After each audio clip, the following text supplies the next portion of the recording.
नमः शिवाय। माँ के विसर्जन का समय आ गया। 9 दिन हमने बहुत अच्छे से माँ का आह्वान किया। माँ ही माँ, पूरा सब कुछ माँ ही माँ थी। बहुत शोर हो रहा था सुबह से विसर्जन के लिए। मैं भी सोच रही थी आराम से विसर्जन करूँगी क्योंकि मन भी भारी हो रहा था। तो अरुण आए और उन्होंने बोला चलो चलते हैं विसर्जन करते हैं, क्योंकि समय हो गया, सारे लोग जा रहे हैं। मैंने कहा 2-3 फ़ोटो तो माँ के साथ खिंचवा ही लो। माँ को प्रणाम की, सबके लिए प्रेयर किया, सबकी अर्ज़ी लगाई, अपनी अर्ज़ी लगाई। हमारी सोसाइटी के सामने बहुत अच्छा उन्होंने एक ऑर्गेनिक बना रखा था, जहाँ पे कि गड्ढा करके पंडित जी ने पूजा वगैरह किया, गंगा जल डाला, सो दैट नदियों को हम गंदा नहीं करें, और सभी लोगों ने वहीं पे माँ को विसर्जित किया। ये देवी हमारे सोसाइटी में स्थापित हुई थी, यहाँ पे उनके ही विसर्जन हो रहा था। मैं भी मन देखिए भारी करके माँ को गले लगा के लिफ्ट से नीचे, ऐसे लग रहा लिफ्ट ही ना पहुँचे किसी तरह।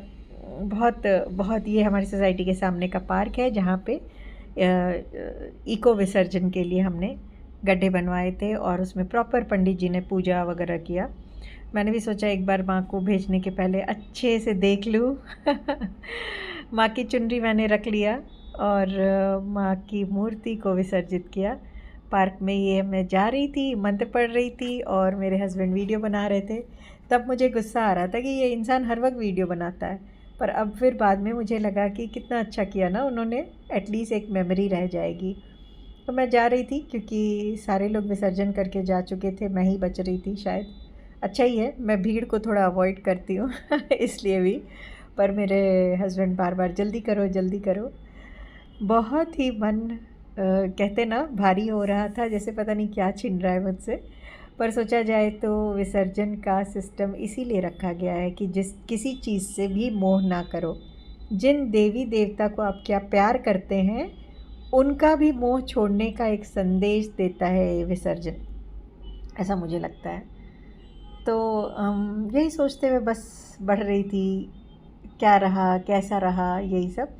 ये देखिए एक बहुत डीप, ये देखने में तो इतना समझ नहीं आ रहा बट बहुत डीप गड्ढा किया गया था। खूब अच्छे से इसमें मंत्र से आमंत्रित करके जल को रखा गया, गंगा जल डाला गया, और मेरे आने के पहले बड़ी देवी का विसर्जन यहीं पर हो चुका था। पहले तो मैंने एक बार हेजिटेट किया कि अरे बाबा इतना इसमें, जब इनके कंसेप्ट को समझी तो फिर समझी कि हाँ इससे अच्छा कुछ नहीं हो सकता, क्योंकि ये जितने फूल वगैरह है ना, अब देखिएगा इनमें से पौधे निकल जाएंगे। इसको मिट्टी से वापस से इस गड्ढे को बंद कर देंगे। तो फिर मैंने भी अपनी जगह बनाई और फिर क्या चली, आप देखिए फूलों से त्रिशूल बना हुआ है। फिर मैंने अपनी माँ को लाड़ दुलाड़ करके बहुत सारा प्यार किया, बहुत सारा, जैसे मैं माँ हूँ वो बच्ची है ऐसे। फिर मैंने कहा माँ तुम भी मुझे प्यार कर दो, चारों तरफ प्यार कर दो। तो माँ की पैर छुआ, बहुत सारा उन्हें प्यार किया, और फिर चुनरी रख ली, क्योंकि कुछ तो रहना चाहिए ना माँ का आशीर्वाद। तो वो सोच कर के मैंने रख लिया। और देखेंगे माँ को। फिर दूसरे साइड से मैं गई विसर्जित करने के लिए। एज़ यूजुअल जो पीछे भैया लोग थे वो शुरू हो गए, मिट्टी गिर जाएगी, ध्यान से जाना, ऐसे जाना वैसे जाना। हाँ भैया हम सब कर लेंगे, चलो हमें विसर्जित करने दो शांति से। फिर 2-4 मैंने मंत्र पढ़े, माँ को अपनी बात दोबारा से कही, और अपने हस्बैंड को डांट लगाई कि तुमने मुझे पहले क्यों नहीं बताया, मैं सज सवर के आती। फिर मुझे घर के कपड़ों में ही आना पड़ा। वहाँ ये सब भी हो गया। और उसके बाद मतलब माँ को देने का मन ही नहीं कर रहा था, ऑनेस्टली मन नहीं कर रहा था, फिर भी देना तो था। तो बस माँ को अब विसर्जित करने का समय हो गया। माँ को विसर्जित कर दिया। अब यहाँ से आप मेरा एक ओरिजिनल रिएक्शन सुन।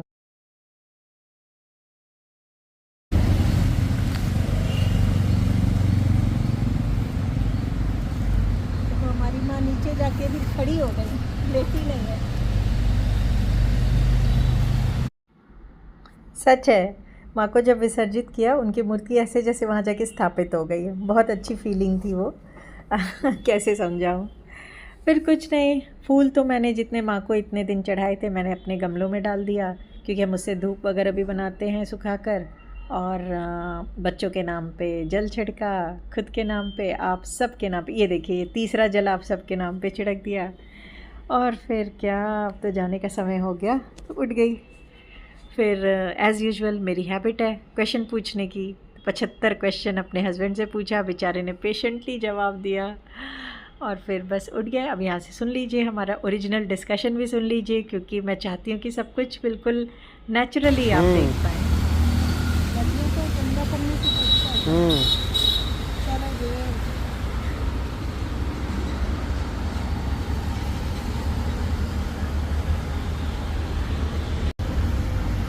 अभी इसे गड्ढा कर दिया गया है। इसमें पंडित जी ने पूजा करके पूरा गंगा जल भर दिया, प्रॉपर इसमें पूजा कर दिया, जिससे नदियाँ गंदी ना हो। अब जब सब सारे लोग अपने माँ को यहाँ पे प्रवाहित कर देंगे, तो ये सारी मिट्टी से इसे बंद कर देंगे।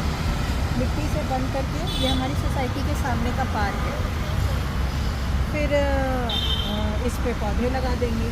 खुशकिस्मत होंगे वो पौधे, है ना। मैं ज़रूर आऊँगी यहाँ कुछ लगाने। यहाँ हम पौधे लगा देंगे, माँ की कृपा बरसती रहेगी। जय माता दी। और बस फिर क्या, अपना सबसे इम्पॉर्टेंट काम किया, जिसके बिना हम मियाँ बीवी को चैन नहीं है, दैट इज़ सेल्फ़ी लेना। सेल्फ़ी लिया क्योंकि इसके बिना हमारा पेट नहीं भरता। और फिर घर को वापस आ गए। अब माँ की सारी चीज़ें अपने अंदर रखेंगे, बार बार इन 9 दिनों को याद करेंगे, आप सबको ब्लेस करेंगे और इसी में अपनी खुशी ढूंढेंगे। माँ हमेशा आप सब बार बार बार बार बार बार जब भी ये फ़ोटो देखूँगी, माँ से यही प्रे करूँगी कि माँ हम सभी के साथ रहें। जैसे एक माँ अपने बच्चों के साथ हमेशा रहती है, आप हमेशा ही हमारे साथ रहिएगा, हमारी हर बात सुन लीजिएगा, ज़िद भी मान लीजिए। पूजा तो करती हूँ, पर इस बार आप लोगों के साथ पूजा करके रियली मज़ा आ गया, बहुत अच्छा लगा। अगले साल नवरात्रि में फिर सब मिलेंगे और ऐसे ही मिलकर माँ का आह्वान करेंगे, क्यों जिससे हम अगला पूरा साल बहुत सुख से शांति से बिता सकें। हैप्पी दशहरा।